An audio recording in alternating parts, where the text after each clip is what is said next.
Chào mọi người nha. Thì hôm nay mình sẽ tiếp tục hướng dẫn cho mọi người phát âm chuẩn âm DR trong tiếng Anh. Thì âm DR là một âm rất là quan trọng và cũng phát âm nó khá là hay. Cho nên khi mà mình phát âm chuẩn âm DR sẽ giúp cho chúng ta tăng được khả năng nghe và của mình. Thì về khẩu hình của âm DR thì nó rất là đơn giản. Thì chúng ta chỉ cần cong môi lên hết cỡ giống âm R và sau đó chúng ta bật âm D ra ngoài. Nó sẽ là D, D, D. Khi bật âm D thì chúng ta đồng thời chúng ta phải kéo hàm và cuộn lưỡi lại vào nha. D, D, D, D. Đấy. Và sau đây thì chúng ta cùng đi vào một số các cái từ chữ âm DR. Thì từ đầu tiên đó là từ lái xe sẽ là D, D, drive. Từ thứ hai là từ D, D, dream, dream. Từ thứ ba là từ D, D, dress, dress. Từ tiếp theo là từ D, D, drink, D, D, drink.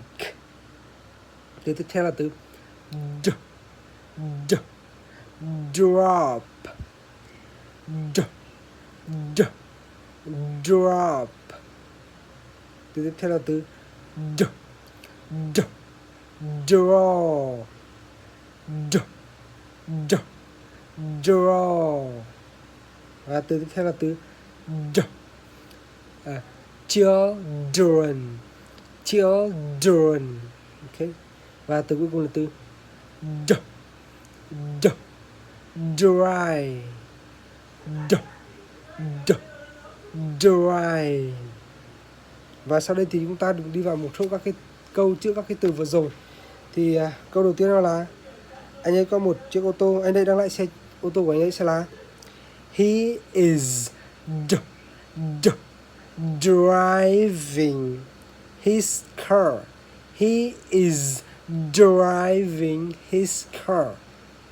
Và từ tiếp theo là từ dream. Và với từ dream thì chúng ta sẽ có câu I have a dream. I have a dream.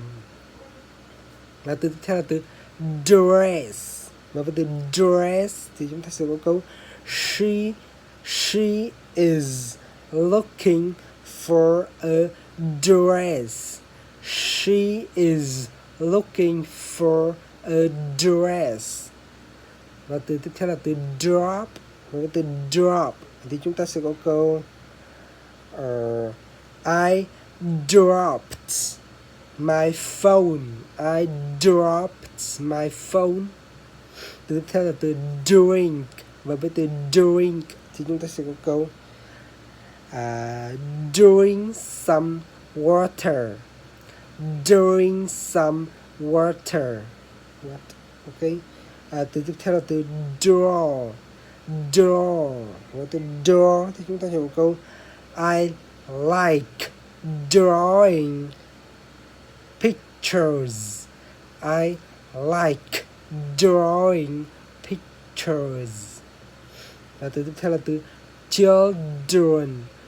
Children. Và với từ children thì chúng ta sẽ có câu her children are very smart. Her children are very smart. Và từ tiếp theo là từ drive. Và với từ drive thì chúng ta sẽ câu dry your hair. Dry your hair. Dry your hair.